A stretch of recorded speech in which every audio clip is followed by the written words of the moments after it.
छठ पूजा भारत के सबसे प्राचीन और वैज्ञानिक धार्मिक पर्वों में से एक है। यह सूर्य देव और छठी मैया की उपासना का पर्व है। मुख्य रूप से बिहार, झारखंड, पूर्वी उत्तर प्रदेश, नेपाल के तराई इलाकों और अब पूरे भारत के साथ साथ विदेशों में भी इसे बड़े श्रद्धा भाव से मनाया जाता है। यह पर्व 4 दिनों तक चलता है। इस दौरान व्रती, उपवासी कठोर नियमों का पालन करते हैं, शुद्धता, उपवास और आत्मसंयम का आदर्श उदाहरण प्रस्तुत करते हैं। छठ पूजा में सूर्य देव को जीवन, स्वास्थ्य, ऊर्जा और समृद्धि का प्रतीक माना गया है। हिंदू धर्म में सूर्य एकमात्र प्रत्यक्ष देवता हैं, जिन्हें हम प्रतिदिन देख सकते हैं। छठ में डूबते और उगते सूर्य को अर्घ्य देने की परंपरा इसलिए है कि हम जीवन के हर चरण, अंत, अस्त और आरंभ, उदय दोनों का सम्मान करें। छठी मैया को उषा, सूर्य की पत्नी या प्रकृति की छठी शक्ति कहा गया है। माना जाता है कि वे संतान की रक्षा करती हैं, परिवार की उन्नति देती हैं और रोगों से मुक्ति का आशीर्वाद देती हैं। कई महिलाएं संतान सुख या परिवार की मंगल कामना के लिए यह व्रत रखती हैं। ऋग्वेद और अथर्ववेद में सूर्य की उपासना और जल में खड़े होकर अर्घ्य देने का उल्लेख मिलता है। प्राचीन काल में ऋषिमुनि सूर्य साधना द्वारा ऊर्जा और तेज प्राप्त करते थे। छठ पूजा के 4 दिन होते हैं। पहला दिन नहाय खाए का होता है। व्रती सबसे पहले नहाकर शरीर और मन को शुद्ध करते हैं।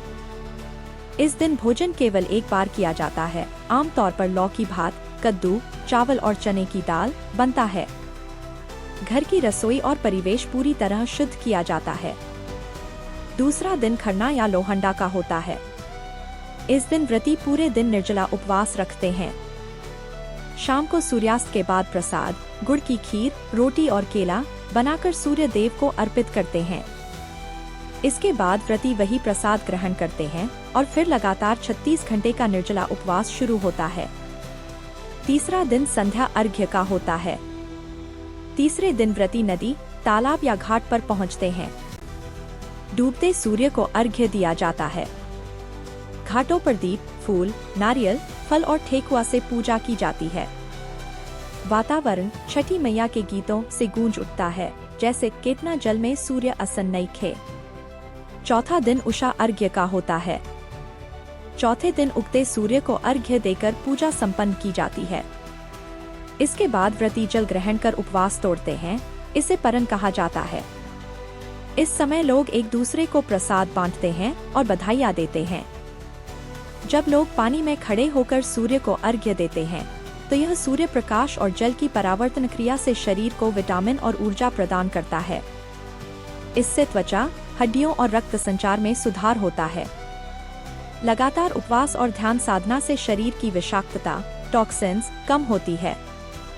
इससे मन शांति और आत्म अनुशासन विकसित होता है। यह पर्व हमें जल, सूर्य, धरती और वायु की पवित्रता का सम्मान करना सिखाता है। छठ के दौरान सफाई, स्नान और नदी तालाब की स्वच्छता का विशेष ध्यान दिया जाता है। छठ पर्व जाति, धर्म या वर्ग के भेदभाव से ऊपर उठकर सभी को जोड़ता है। गांव-गांव, शहर-शहर में लोग मिलकर घाट सजाते हैं, दीप जलाते हैं और सामूहिक रूप से पूजा करते हैं। यह पर्व एकता, समानता और सहयोग का प्रतीक बन गया है।